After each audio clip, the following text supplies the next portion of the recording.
all the things you hate about me are the things that I love about myself. So I think we're in a fucking conundrum. Also, peep the sunset, because that shit's crazy good. So I've been doing some reflection on my evening walk with my dog yet again.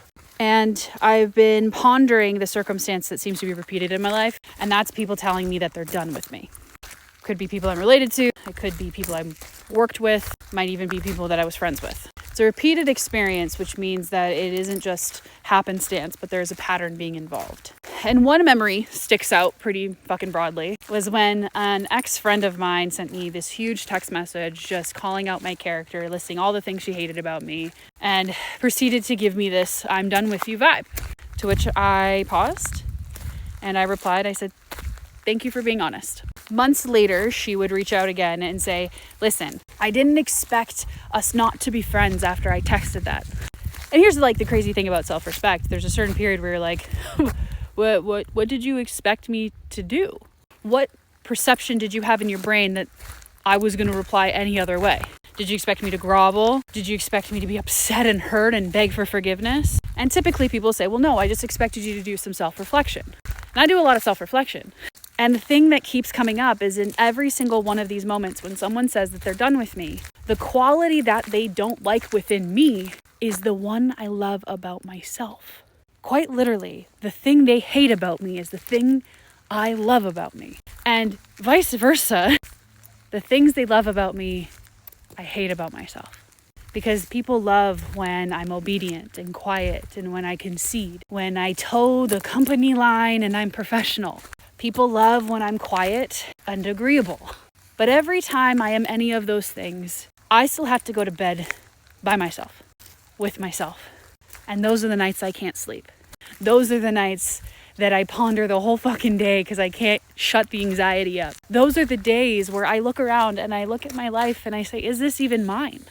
That was only one example of many, many things. I've had family members say that they're done with me. I've had mentors say that they're done with me. And yet when I reflect on why that is that they're done with me, it's a quality that I cannot imagine myself without. And in fact, that quality within me would have my life be void of me. A couple years ago, I encountered another experience where someone said they were done with me. And I did what's called shamanic aspecting, where you allow an aspect of yourself to speak out loud. Rather than journal it or think about it in your mind, you actually channel that piece of you that you muffle. And what came through in that practice for me was that if your love comes with me hating me, it's not worth it. If the only time you love me is when I hate me most, it's not worth it. Because if you hate me when I love me, you're not the one in the box, burned or buried, at the end of the life that I'm living. I have to live with my choices. I have to live with my behavior. I go to bed with me. And so while I might rub people the wrong way, while I'm not perfect, while I'm loud and aggressive, while I'm a bull in a fucking china shop and still questioning why there is a china shop at the motherfucking rodeo, I love that about me. I love that my vulnerability and my tenderness is secret. And that I only let a handful of people really see those parts of me. And I love the parts of me that are scared and timid and terrified, but know that scared, timid, and terrified are a prerequisite to being brave. I love that I can do big, scary things. And I love that I always acknowledge that my ankles and knees are still shaking while I do it. I love my ability to say no. Even though my no is never deliberate and intense, it's always soft and tries to let people down gently. I still love that about me because it shows that I have compassion and heart. And I love the part of me that doesn't always get other people's crazy, that isn't empathetic to every Tom, Dick, and Harry and how they want me to behave.